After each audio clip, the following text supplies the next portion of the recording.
Good morning, Bill. How are you? I remember speaking with you maybe about a month ago. You said this president's making things worse. You can see the shape of a campaign now taking place. What did you think about the president's comments first?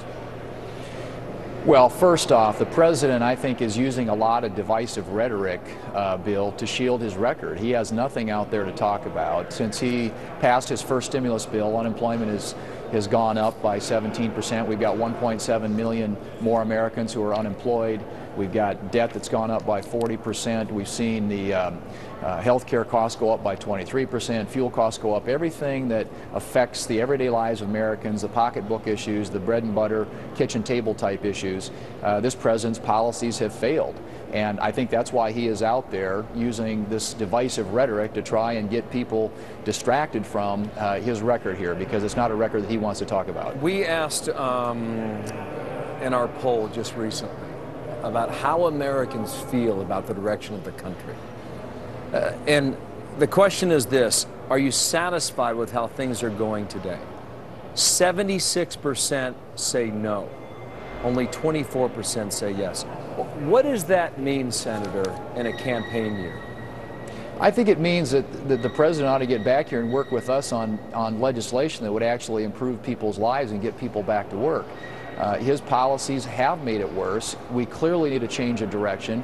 He seems interested in doubling down on the same types of failed policies that have already been proven not to work. We've got 15 bills that the House of Representatives have passed that are waiting action in the Senate, that are job-creating bills. It would rein in excessive government regulation, promote domestic energy production, try and keep taxes low on our job creators. That's all legislation that's stacked up now in the United States Senate that we can't get votes on. And the president is out traveling the country on the campaign trail already. He ought to get engaged in the legislative process, work with us, try and put some policies in place that will actually work and address the problems that people in this country are facing, namely high unemployment. You bring that up, and we're going to get another measure of the monthly numbers tomorrow, and it will be a headline no matter how it comes in. From February of 2009, quote, a year from now, I think people are going to see that we're starting to make some progress, but there's still going to be some pain out there. If I don't have this done in 3 years, then there's going to be a one-term proposition. That was February of 2009. Where are we now? Well, we certainly are in a worse position than we were then. Everything that has been tried has failed. And again, I can point to the record there.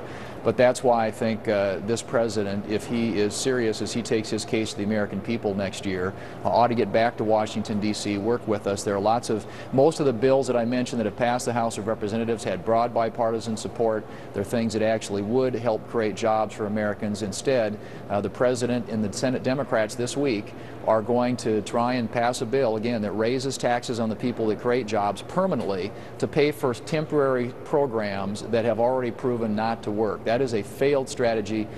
We need to get together behind a strategy that is different, that will take the country in a different direction. And what the president will argue is without the stimulus, we would be in a deeper hole than we are today, and the American people are left to figure out whether or not that is true or not. Senator, thank you for your time. Thanks, John Bill. Thune, good to be with on you. the Hill. You back. 20 minutes.